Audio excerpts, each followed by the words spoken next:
Bonjour tout le monde, aujourd'hui c'est jeudi, et comme chaque jeudi, nouvelle vidéo. Dans cette vidéo, je vais parler de l'Ukraine, de sa géographie, et notamment de sa composition ethnique. En effet, si on regarde une carte de l'Ukraine, ici une carte se basant sur le recensement de 2001, on peut voir qu'il y a des zones où on parle ukrainien, et des zones où on parle plutôt le russe. Mais pourquoi? On pourrait se dire que c'est frontalier. Ici on parle hongrois, mais c'est normal, c'est à côté de la Hongrie. Ici on parle roumain, c'est normal, c'est à côté de la Moldavie. En Moldavie on parle le roumain, je précise. Il est donc logique qu'on parle russe dans ces zones. Elles sont situées à proximité de la Russie. Mais ce n'est pas aussi simple que ça. Parce que la zone où on parle russe est beaucoup plus vaste que la simple frontière. On va voir tout ça dans cette vidéo. D'abord un peu d'histoire, puis ensuite un peu de géographie. Chapitre 1, Histoire. Les Slaves sont le peuple qui parle à l'origine le proto-slave. Ce peuple vivait dans cette zone sur la carte. Certains de ces Slaves se sont déplacés pour aller dans cette zone qui correspond au nord de l'Ukraine actuelle. Ces populations ont vu leur langue évoluer. Avec les siècles qui passent, les langues évoluent et de nouvelles langues voient le jour. On peut dire que ces populations qui sont allées à l'est parlent le vieux russe. C'est le nom que les linguistes donnent à cette langue ancienne. Le peuple est appelé le peuple rousse, les Rousses. Les Rousses se sont déplacés dans un vaste ensemble qu'on appelle la Ruthénie, sur le pays des Rousses. Vers 880 environ, une confédération a vu le jour entre les différents clans russes. Leur capitale est Kiev, on parle des Rousses de Kiev, c'est l'ancêtre de la Russie. Mais attendez, à Kiev on parle russe ou on parle ukrainien? Au Moyen-Âge, on y parle encore le vieux russe. Et c'est la même chose à Moscou ou à Novgorod. La langue est la même partout, ou du moins à peu près la même. Mais avec les siècles qui passent, chaque région va développer son propre dialecte. La confédération de Kiev disparaît, et les États russes deviennent autonomes. Ensuite, c'est Moscou qui prend le relais et qui annexe les autres territoires russes. En réalité, Moscou ne va pas annexer tout ce qui est russe. La ville va surtout annexer le nord et les territoires à l'est, alors que d'autres zones russes vont être annexées par la Lituanie. Il faut attendre le XVIe siècle pour que Moscou récupère les territoires au sud, des territoires où vivaient d'autres peuples. Puis au XVIIe siècle, ces territoires sur la carte où on trouve Kiev. Moscou avait imposé sa langue russe aux autres peuples russes. Mais quand Kiev était conquise, ils parlent d'autres dialectes russes. Ils ont beaucoup évolué et sont devenus l'ancêtre de l'ukrainien. Le russe moderne est une langue créée à partir du dialecte russe de Moscou. L'ukrainien moderne est une langue créée à partir du dialecte russe de Kiev. Et ensuite, la langue ukrainienne va rester, et la Russie ne va pas réussir à imposer la langue de Moscou sur le territoire. Mais qu'en est-il de ce territoire sur la mer Noire? Au XVIIe siècle, ces territoires appartiennent encore à l'Empire ottoman. Ils sont conquis par la Russie à la fin du XVIIIe siècle. On appelle ce territoire la Nouvelle Russie. Chapitre 2, les peuples. Si on regarde une carte moderne de l'Ukraine, on peut voir plusieurs zones. Au nord-ouest, nous avons la zone originelle de l'Ukraine. On y trouve Kiev. C'est là que vivaient les Rousses qui n'ont pas été sous influence de Moscou pendant les siècles. Ils ont donc développé leur langue, l'ukrainien. Un peu plus à l'est, nous avons l'Ukraine Sloboda. C'était autrefois un territoire frontalier entre le monde russe et le monde des peuples turciques. Ces territoires, quand ils ont été organisés par la Russie, ils ont été sous le nom de Petite Russie. C'est comme ça que la Russie appelait l'Ukraine à l'époque. Tout le sud, c'est des territoires annexés au XVIIIe siècle par la Russie à l'Empire ottoman. C'est ce qu'on appelle la Nouvelle Russie. Une fois annexé, il a fallu les peupler. Le territoire était très peu peuplé, on y trouvait soit des Tatars, soit des peuples nomades. La Russie a peuplé la région, soit en envoyant des Russes provenant des autres régions russes, soit en envoyant des Ukrainiens, puis des villes ont été fondées, je parlerai des villes plus tard. Enfin, tout à l'ouest, nous avons un territoire polonais qui a été ukrainisé, j'en reparlerai plus tard.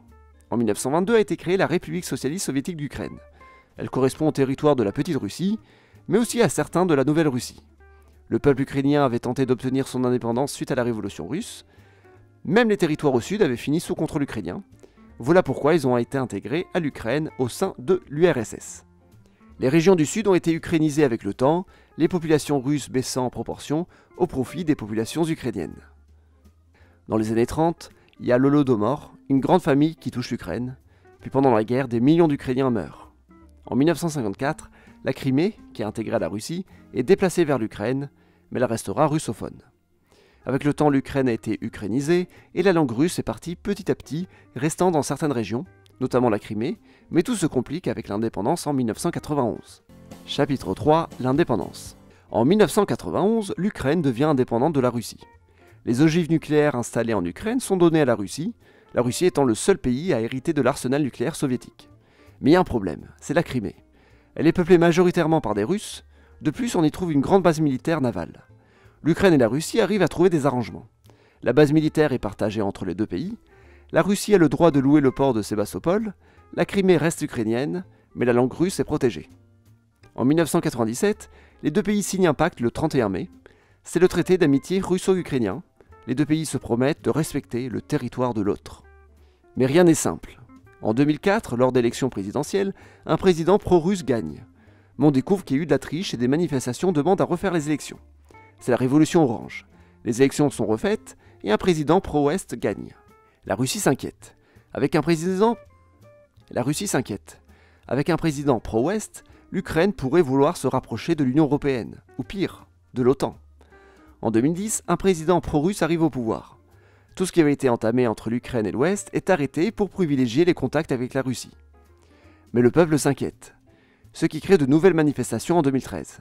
C'est ce qu'on appelle l'Euromaïdan. Le gouvernement tombe en février 2014, la Russie s'inquiète encore une fois, elle finit par annexer la Crimée en mars 2014. Deux régions à l'est, peuplées par des Russes, tentent de faire sécession. Ces deux régions sont encore en guerre aujourd'hui. Chapitre 4. Les villes. C'est intéressant de voir l'histoire de l'Ukraine à travers quelques-unes de ces villes. Kiev, par exemple, si on regarde son centre-ville, on ne voit pas vraiment de centre historique, c'est une ville qui date du Moyen-Âge, mais qui a subi un gros incendie au XIXe siècle. D'où les rues en quadrillage. Et c'est une ville historiquement ukrainienne, même si au XIXe siècle, les Russes étaient majoritaires. Elle compte aujourd'hui 3 millions d'habitants, c'est la troisième agglomération de l'ex-URSS. Plus à l'ouest, nous avons Lviv. C'est une ancienne ville polonaise, annexée par l'URSS pendant la Seconde Guerre mondiale. Après la guerre, les Polonais sont partis, ils ont été remplacés par des Ukrainiens ou des Russes pour la repeupler. Aujourd'hui, c'est une agglomération de 800 000 habitants. On trouve un centre historique, il est même UNESCO, et pourtant cette vieille ville n'a rien à voir avec la culture ukrainienne. C'est une ville polonaise à l'origine. Au nord-est, nous avons 3 villes intéressantes. Elles sont toutes assez récentes. Soumy a été fondée dans les années 1650, il n'y a donc pas de ville médiévale, vous voyez que le centre est quadrillé. La ville a été créée comme forteresse pour protéger des invasions. Plus à l'est, il y a Kharkov, ou Kharkiv en ukrainien, 2 millions d'habitants, deuxième agglomération d'Ukraine, elle a été créée à peu près en même temps que Soumy. Et enfin, il y a Poltava. La ville est plus ancienne, elle daterait du Moyen-Âge, mais son développement s'est fait surtout au XVIIIe siècle, pas avant. Dans l'extrême est, nous avons 2 grandes villes plutôt russes. Lugansk, qui aujourd'hui a fait sécession de l'Ukraine en 2014. En 1795, une fonderie est créée dans la région, nouvellement colonisée par la Russie. La ville est créée à partir de cette usine. Aujourd'hui, elle fait un demi-million d'habitants. Non loin, il y a Donetsk, 1 million d'habitants. Elle a fait sécession en 2014. En 1869, une usine a été construite dans la région. La ville s'est développée autour. Ce qui est intéressant de ces deux villes, les plus russes d'Ukraine en dehors de Crimée en 2014, c'est que c'était des villes créées juste à partir d'une usine. Au sud, on trouve plein de villes fondées pendant l'époque de la Nouvelle-Russie. On peut le deviner au nom de certaines. Par exemple, Mariupol, fondée en 1778, ça veut dire la ville de Marie. Melitopol, fondée en 1814, ça veut dire la ville du miel en grec. Simferopol, fondée en 1784, signifie la ville du bien commun, toujours en grec. Les Russes à l'époque ont donné des noms grecs à certaines de leurs villes nouvellement fondées. La Russie était dans une époque d'admiration de la Grèce antique. Mais le cas le plus flagrant, c'est Odessa. Aujourd'hui, 1 million d'habitants.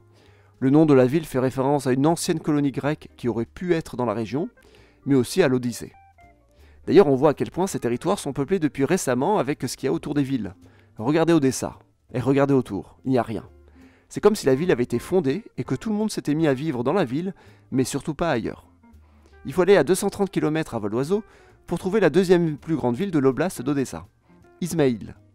Odessa compte 1 million d'habitants, Izmaïl seulement 70 000. D'ailleurs, Izmaïl est une ville qui a été créée par l'Empire ottoman. Aussi, ils créaient des villes du jour au lendemain pour tenter de peupler les régions en donnant des prénoms musulmans par exemple. Au centre, sur le fleuve Dniepr, qui coupe le pays en deux, on trouve la ville de Dnipro, 1,5 million d'habitants, troisième agglomération du pays, et celle de Zaporizhzhia, 800 000 habitants. Ces deux villes ont été fondées par les Russes au moment de la colonisation de la Nouvelle-Russie. On trouve 5 villes millionnaires en Ukraine, et à part Kiev, elles ont presque toutes été créées du jour au lendemain pendant la colonisation russe. Chapitre 5. La crise de 2022. La crise de 2022 commence en 2021. La Russie avait placé des soldats en avril 2021 à la frontière ukrainienne pour ensuite les retirer. Elle en remet en octobre et novembre. La Russie explique au début que ce sont de simples exercices mais qu'ils font face à la menace de l'OTAN. L'OTAN faisant aussi des exercices à la frontière russe. Depuis janvier 2022, il y a même des soldats russes en Biélorussie. Officiellement pour des exercices avec la Biélorussie. Avec les soldats présents en Crimée au sud, l'Ukraine est presque encerclée par la Russie. Aujourd'hui, presque tous les ex-pays du bloc de l'Est sont membres de l'OTAN. En 1990, l'OTAN avait promis à l'URSS de ne pas s'élargir à l'Est. Mais l'OTAN l'a quand même fait. Même les pays baltes, qui faisaient partie de l'URSS, sont aujourd'hui membres de l'OTAN. En 2008, l'OTAN a commencé à se rapprocher de la Géorgie, ex-république soviétique. Cela a entraîné une guerre entre la Géorgie et la Russie. La Géorgie n'a donc jamais intégré l'OTAN. L'Ukraine ne peut pas encore intégrer l'OTAN, sa situation n'est pas assez stable. Mais les pays de l'OTAN veulent s'engager comme alliés de l'Ukraine en cas d'attaque russe. Mais selon l'OTAN, si un pays membre de l'OTAN est attaqué, tous les pays de l'OTAN doivent intervenir. L'Ukraine ne faisant pas partie de l'OTAN, les pays membres n'auront pas l'obligation d'intervenir. Conclusion. Aujourd'hui, l'Ukraine est un pays qui reprend deux territoires bien différents. Un premier qui était ukrainien, un second qui était très peu peuplé car occupé par des nomades et qui a été russifié au XIXe siècle pour ensuite devenir de culture ukrainienne. Et encore aujourd'hui, il y a un processus d'ukrainisation. Les populations russes de la Nouvelle-Russie ont vu leur territoire perdre l'héritage russe au fil des années. Ils sont inquiets. Et cette inquiétude est utile à Moscou pour émanciper des révoltes quand la politique ukrainienne ne lui convient pas, comme c'est le cas à Lugansk et Donetsk. De plus, la Russie veut se sentir concernée par la politique ukrainienne. Après tout, les Ukrainiens et les Russes sont tous descendants du même peuple russe. Un seul et même peuple. Merci d'avoir regardé la vidéo jusqu'au bout. Si ça vous a plu, abonnez-vous, mettez un pouce bleu et à jeudi prochain.